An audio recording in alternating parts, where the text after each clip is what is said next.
بسم اللہ الرحمن الرحیم۔ السلام علیکم ہمارے چینل کے معزز ناظرین، خواتین و حضرات، اسلامی سال جو ہے یہ 12 مہینوں کا ہوتا ہے اور محرم الحرام اسلامی سال کا پہلا مہینہ ہے۔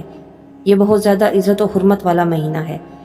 اس ماہ مبارک کے حوالے سے حضور نبی پاک صلی اللہ علیہ وسلم نے فرمایا ہے کہ جس نے 10 محرم کا روزہ رکھا تو اس کے لیے گزشتہ یعنی پچھلے سال کے گناہوں کا کفارہ بن جاتا ہے۔ اس کے علاوہ کہا جاتا ہے کہ جس نے عاشورہ کے دن کسی کو پانی پلایا یعنی 10 محرم کے دن کسی کو پانی پلایا تو اللہ عز و جل بڑی پیاس کے دن یعنی بروز قیامت کے دن اسے ایسا جام پلائے گا کہ اس کے بعد وہ کبھی پیاسا نہ ہوگا، اور وہ ایسا ہو جائے گا کہ گویا اس نے ہر لمحہ ہر گھڑی اللہ عز و جل کی نافرمانی نہیں کی ہے۔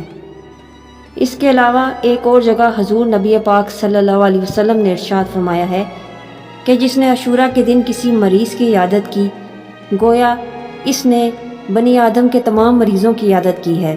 حضور نبی پاک صلی اللہ علیہ وسلم کا ایک اور جگہ ارشاد پاک ہے کہ جس نے 10 محرم کے دن غسل کیا وہ مرض موت کے سوا کسی مرض میں مبتلا نہیں ہوگا۔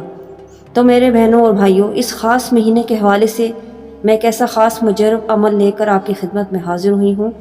اگر آپ یکم سے 10 محرم تک چلتے پھرتے اٹھتے بیٹھتے اس خاص عمل کو کثرت کے ساتھ کر لیتے ہیں تو یقین مانیے اللہ تعالیٰ سے آپ جو بھی مانگیں گے آپ کو فوراً مل جائے گا۔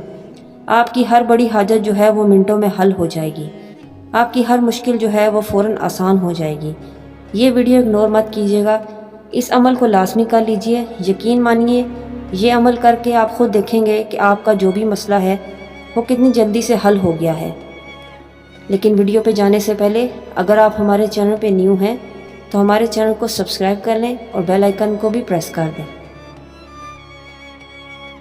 یہ ایک خاص عمل جو ہے یہ ہمارے پیارے آقا حضور نبی پاک صلی اللہ علیہ وسلم اس عمل کو کیا کرتے تھے جب بھی ان پر کوئی مشکل آتی، پریشانی آتی۔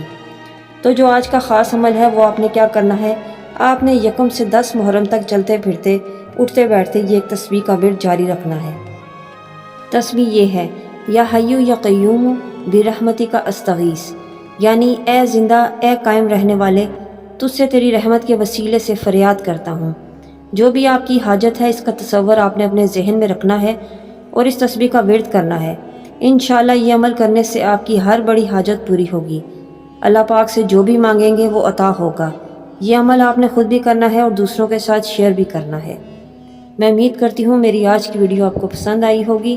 ویڈیو پسند آئی ہے تو لائک اور شیئر کیجیے اور اپنی قیمتی رائے کا اظہار کمنٹس میں ضرور دیں۔ ملتے ہیں نیکسٹ ویڈیو میں ایک نیو ٹاپک کے ساتھ۔ اللہ حافظ۔